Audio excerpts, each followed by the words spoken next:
President Trump and his billionaire ally Elon Musk have taken an axe to the biggest aid agency in the world, claiming it's run by radical lunatics. The United States Agency for International Development, or USAID as it's called, funds education and fights starvation, epidemics and poverty around the globe, investing more than 40 billion US dollars, that's 70 billion New Zealand dollars, every year into life-saving programs. Pacific experts are warning that the island nations will be among those who suffer most, with one claiming the world's biggest donor nation has seemingly lost its mind. Senior correspondent Lisette Raymer reports. That all the people are entitled to a decent way of life. Since the early 1960s, USAID has been providing billions of dollars to those most in need around the world. But President Trump has decided he's not a fan. USAID, run by radical lunatics, and we're getting them out, and then we'll make a decision. By this morning, it looked as if the decision had been made.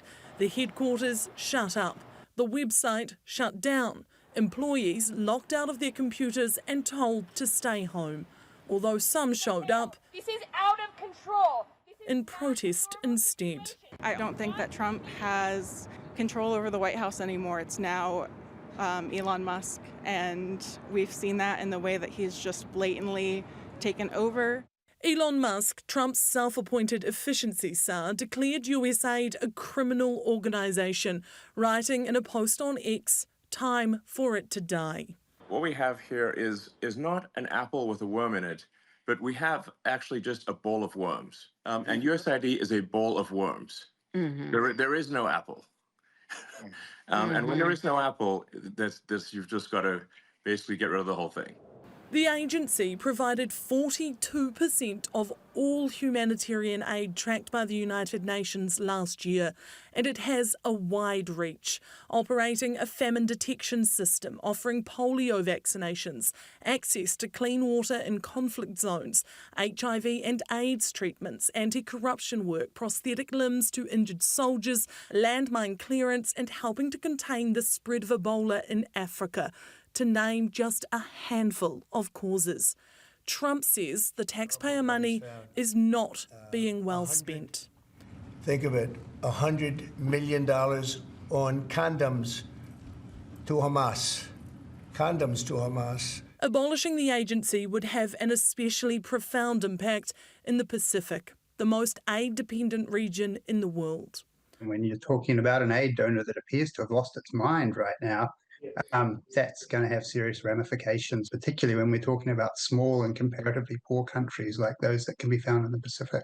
Those nations look to USAID for critical help with water supply, core health services and extreme weather events. The United States is more important than China in the region. It's a bigger donor. However, if the United States withdraws, it's plausible that China will step in to take their place. Democrats were today sounding the alarm, labelling the move illegal. An unelected, unaccountable billionaire with expansive conflicts of interest, deep ties to China, and an indiscreet axe to grind against perceived enemies is hijacking our nation's most sensitive financial data systems and its checkbook. The agency was established by Congress, so in theory, only Congress can dismantle it. But the president and his right-hand billionaire are on a mission. We just want to do the right thing. It's something that should have been done a long time ago. Trump's America First agenda costing the most for those who have the least.